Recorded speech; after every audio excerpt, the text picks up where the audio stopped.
तो हम लोग पिछले वीडियो तक क्या पढ़ रहे थे, लाइफ प्रोसेस, है ना। लाइफ प्रोसेस में हम लोगों ने समझा था कि बहुत सारे प्रोसेस हमारे बॉडी में होना जरूरी है ना, जिंदा रहने के लिए, ठीक है। तो जिसमें कि पहला प्रोसेस क्या था, न्यूट्रिशन। तो आज हम लोग न्यूट्रिशन को समझेंगे। हालांकि न्यूट्रिशन का डिफिनेशन मैंने इंट्रोडक्शन वीडियो में बता दिया था, है ना, कि जब भी किसी फूड को इनटेक करते हैं हम लोग अपने बॉडी के इनसाइड, ठीक है, वही प्रोसेस को क्या कहते हैं, न्यूट्रिशन कहते हैं, ठीक है। तो अब समझना हम लोगों को क्या है कि अब देखो किसी भी चीज़ के लिए हम लोगों को चाहिए क्या, एनर्जी, चाहे वो ग्रो करने के लिए हो या डेवलप करने के लिए हो या फिर प्रोटीन सिंथेसाइज करने के लिए, मतलब बनाने के लिए हो, है ना। सारी चीज़ों के लिए हमको क्या चाहिए, हमको चाहिए एनर्जी। अब एनर्जी मिलेगा कैसे भाई साहब? अब देखो एनर्जी जो होता है वो बनता है कार्बोहाइड्रेट, प्रोटीन और फैट से मिलकर। किससे किससे? कार्बोहाइड्रेट, प्रोटीन और फैट से मिलकर। अब ये सब मिलेगा कहाँ, है ना, ये सबको कहाँ खोजने जाएंगे? तो ये सब मिलेगा आपको फूड में। कहाँ मिलेगा? फूड में।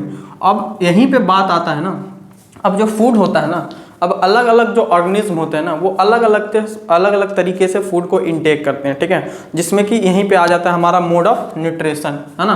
मतलब अलग अलग तरह का न्यूट्रिशन भी होता है ना। मोड ऑफ न्यूट्रिशन में दो तरह का न्यूट्रिशन होता है। पहला होता है ऑटोट्रॉफिक और दूसरा होता है हेट्रोट्रॉपिक, ठीक है।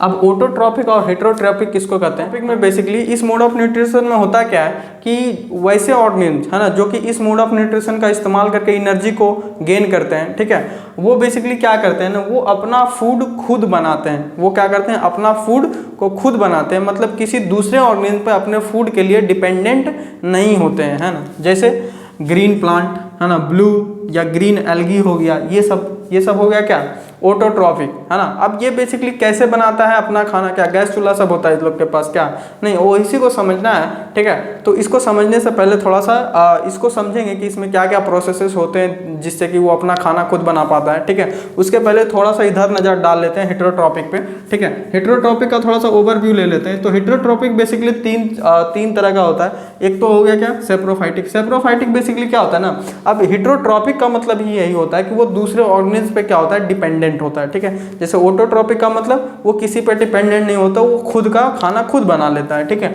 लेकिन सेप्रोफाइटिक वाला में या हेट्रोट्रॉपिक का जितना भी पार्ट है वो बेसिकली इसका मतलब ही यही है कि वो दूसरे ऑर्गेनिज्म पे क्या है, डिपेंडेंट है। अब जैसे सेप्रोफाइटिक, जैसे इसमें हो गया फंगी हो गया, ईस्ट हो गया, ये सारे डिपेंडेंट होते हैं किस पे, डेड बॉडीज पे, है ना। वो जो डेड बॉडीज, जो मरे हुए बॉडीज होते हैं ना, उसको क्या करते हैं लोग, डिकम्पोज करता है। बेसिकली लोग को डिकम्पोजर भी बोलते हैं, ठीक है। दूसरा हो गया पैरासाइट्स। पैरासाइट से बेसिकली क्या होता है कि ये जिंदे, है ना, ये मरा हुआ बॉडी, मरने का इंतजार नहीं करता है इंसान का, है ना, या किसी चीज़ का। ये बेसिकली अब जैसे कि हम लोग हैं, है ना, हम लोग अपना खाना खा रहे हैं, हम लोग अपने शरीर के लिए क्या बना रहे हैं, एनर्जी, प्रोटीन का जो भी बना रहे हैं, ठीक है। अब ये क्या करेगा, उससे चोरी करने लगता है। चोरी करने लगता है मतलब ये हम ही लोग का खून पीता है। जैसे कि एग्जाम्पल में ले लो, मच्छर जो होता है हम ही लोग का खून पीता है, तो अब वो तो अपना कुछ बना नहीं रहा है, हम लोग के खून में सारा कुछ था, उसको बनाया सब मिल गया, ठीक है। तो वो सबको क्या कहते हैं, पैरासाइट्स बोलते हैं, ठीक है। अब होलोजोइक में जैसे होते हैं ह्यूमन होते हैं, डॉग होते हैं। अब होलोजोइक का मतलब क्या होता है? Holozoic basically this process involves like the whole process like ingestion, digestion, है ना, assimilation of a liquid or a solid organism, ठीक है।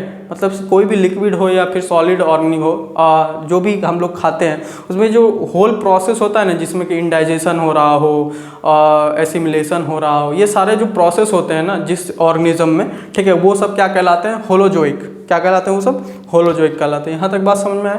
तो ये सारे क्या होते हैं, एक दूसरे पे तो नहीं, मतलब दूसरे ऑर्गेनिज्म पे क्या होते हैं, सारे डिपेंडेंट होते हैं। बात समझ में आया अभी तक?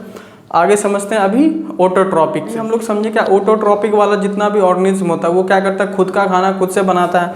तो अब क्या प्रोसेस होता है जिससे वो अपना खाना बनाता है? देखो एक प्रोसेस होता है जिसमें कि ऑर्गेनिज्म जो है ना प्रोड्यूस करता है, जो फूड प्रोड्यूस करता है ना, प्रोड्यूसेस देयर फूड होगा यहाँ पे, ठीक है। फूड प्रोड्यूसेस देयर क्या, फूड फ्रॉम क्या, वाटर और कार्बन डाइऑक्साइड से, है ना। वाटर और कार्बन डाइऑक्साइड से वो अपना फूड प्रोड्यूस करता है, और यही वाटर और कार्बन डाइऑक्साइड से जो है ना वो क्या बना लेता है, कार्बोहाइड्रेट बना लेता है इन द प्रेजेंस ऑफ क्या, सनलाइट। अगर सनलाइट नहीं रहेगा तो भाई साहब दिक्कत हो जाएगा, उससे नहीं होगा, ठीक है।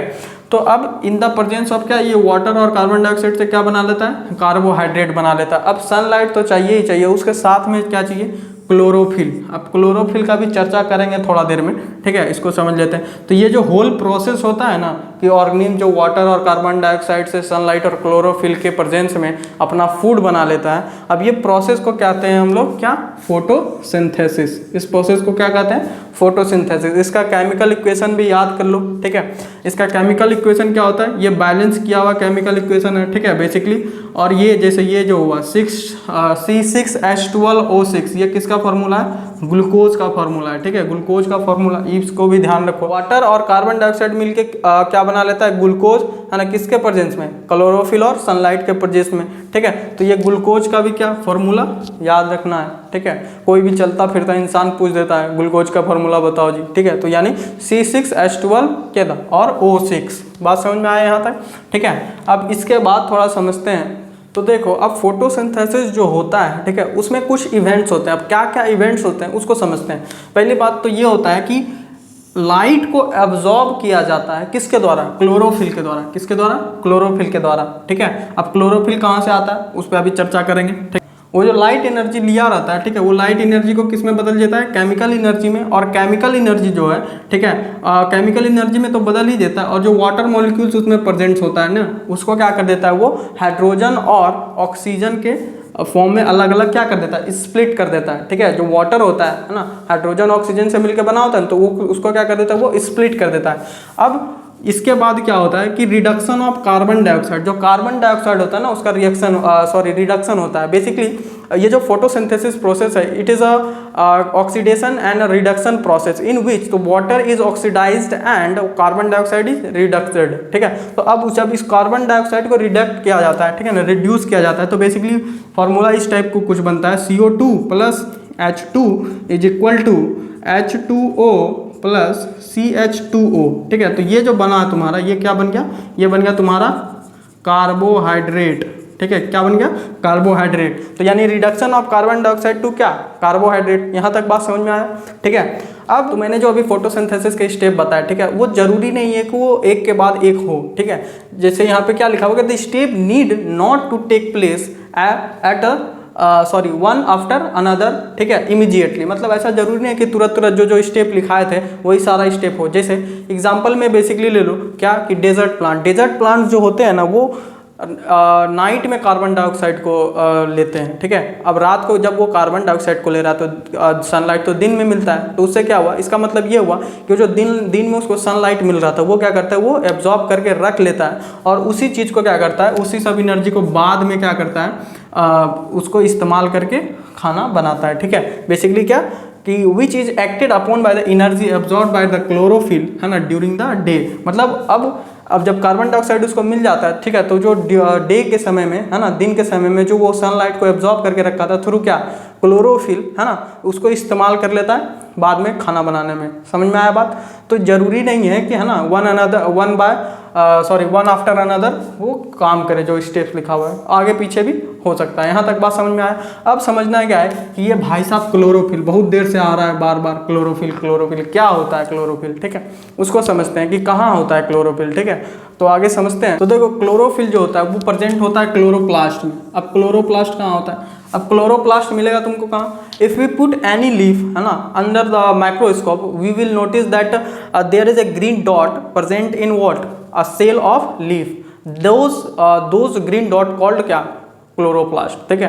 तो यानी कि अगर हम लोग किसी भी पत्ते को माइक्रोस्कोप के अंडर रखेंगे ना, तो उसमें तुमको जो सेल दिखेगा, उस सेल में बीच बीच में क्या दिखेगा, किसी किसी सेल में ग्रीन डॉट, है ना, वही ग्रीन डॉट क्या होता है, क्लोरोप्लास्ट होता है। वो क्या होता है, क्लोरोप्लास्ट होता है। और उसी के अंदर क्या प्रेजेंट होता है, क्लोरोफिल, ठीक है।